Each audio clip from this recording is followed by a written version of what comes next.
All right, today we're jumping right into what were, without a doubt, the three bloodiest days in American history.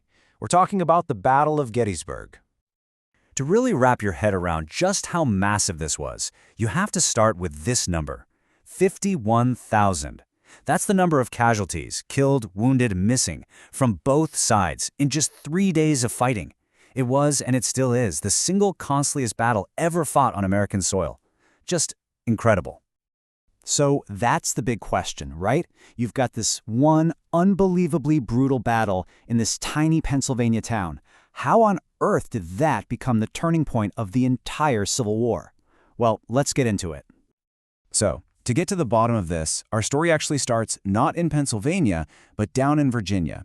It all kicks off with Confederate General Robert E. Lee making a huge, and I mean huge, gamble. See, Lee's army of Northern Virginia was riding high. They'd just pulled off this amazing victory at Chancellorsville, and their morale was through the roof. So Lee comes up with this incredibly bold plan. He's going to invade the North, again.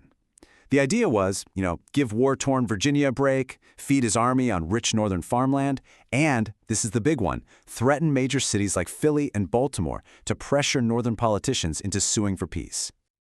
And here are the two armies about to slam into each other.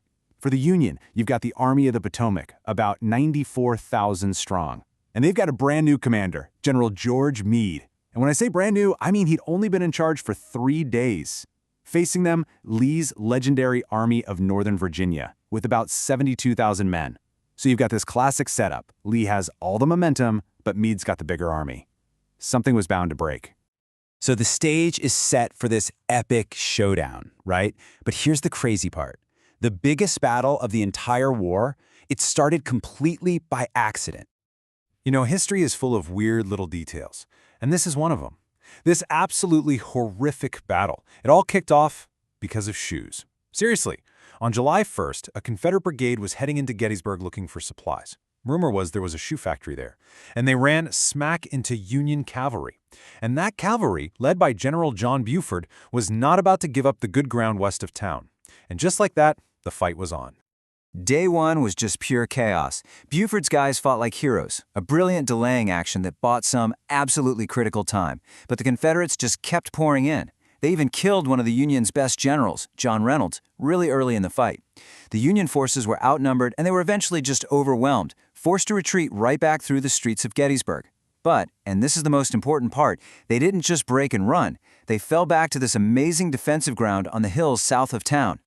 And the importance of that high ground? It was obvious right away to the guys in charge. When Union General Winfield Hancock showed up, he immediately saw how good the terrain was. In fact, he famously said it was the strongest natural position he'd ever seen to fight a battle on. By grabbing that ground at the end of day one, the Union basically set the board for the next 2 days of the fight. Okay, so let's move on to day two.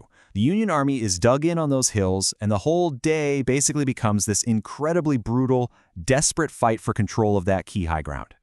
So to really get what's happening on the second day, you've got to picture the Union line. It formed this shape that looks kind of like a fish hook. The pointy barb of the hook was on a place called Culp's Hill. The curve was on Cemetery Hill, and then the long part, the shank, ran south along Cemetery Ridge, all the way down to two rocky hills called the Round Tops. This shape was a huge advantage because it gave them interior lines, meaning they could rush troops from one spot to another way faster than the Confederates could. Lee decided to hit both ends of this fishhook hard, and the fighting that exploded on July 2nd, well, it gave us some of the most famous, and frankly, some of the most blood-soaked names in American military history.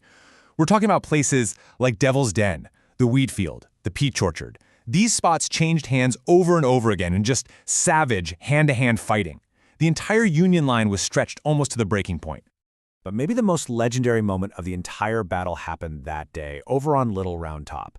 This was the very end of the Union line. The 20th Maine Regiment was up there, led by a college professor of all people, a guy named Joshua Chamberlain. They were almost out of ammo, about to be totally overrun. And in this moment of just pure desperation, Chamberlain orders a bayonet charge. His men fixed bayonets and just swung down the hill like a gate, completely sweeping the Confederates away and saving the entire Union flank. It's an incredible story. So after 2 full days of just unbelievably brutal fighting, Lee still hasn't broken them. but he's determined. For the third and final day, he decides to go for broke with an all-or-nothing gamble aimed right at the center of the Union line. And this gamble, it didn't start with soldiers marching. It started with just noise and fury. On the afternoon of July 3rd, Lee gathered more than 150 cannons and just unleashed them on the Union center on Cemetery Ridge. I mean, this was the largest artillery bombardment of the entire war. For nearly 2 hours, the air was just choked with smoke and the sound was deafening. The plan was simple, really. Just pound the Union defenders into dust, break their will before the real attack even started. And then, silence. The cannons stopped, and out of the woods came about 12,000 Confederate soldiers. They were lined up in a formation that was over a mile wide. And their target? A small group of trees on Cemetery Ridge, almost a mile away across a wide-open, uphill field. This, of course, was the famous Pickett's Charge. But not everyone thought this was a great idea. In fact, Lee's most trusted general, James Longstreet, argued against it fiercely. He thought the attack was basically a suicide mission. He even told Lee that the army that could successfully make that charge just hadn't been created yet. And sadly, his words would turn out to be tragically accurate. As they marched across that field, the Confederates were just torn to pieces by Union cannons and rifle fire. It was a slaughter. A small group, though, led by General Lewis Armistead, actually made it. They broke through the Union line at a stone wall called the Angle, and for just a few moments, they were there, at the very peak of their advance. This spot would become known as the high-water mark of the Confederacy, literally the closest the South ever got to winning the war. But it didn't last. They couldn't hold on. The entire attack was shattered, and the losses were just catastrophic. Once Pickett's charge failed, that was it. The battle was over. But the consequences, well, they were just starting to sink in, both the immediate horror of it all and what it would mean for the future of the war. I mean, just look at these numbers. They're just staggering. Both armies were completely devastated. The Union suffered over 23,000 casualties. The Confederates lost at least that many, which was about a third of Lee's entire army. And the town of Gettysburg, a place with only 2,400 people, was suddenly left to care for tens of thousands of wounded soldiers. You can't even imagine it. And you know, it wasn't just the human cost. Over 3,000 horses were killed in the battle too. Their bodies were just left all over the fields, which created this awful, overwhelming job for the cleanup crews. It's a detail we don't always think about, but it really drives home the total devastation of the place. But something really powerful rose from all that carnage. 4 months after the battle, President Abraham Lincoln came to Gettysburg. He was there to dedicate a new national cemetery, and in a speech that lasted barely 2 minutes, he completely redefined the purpose of the war. He said it wasn't just about preserving the Union anymore.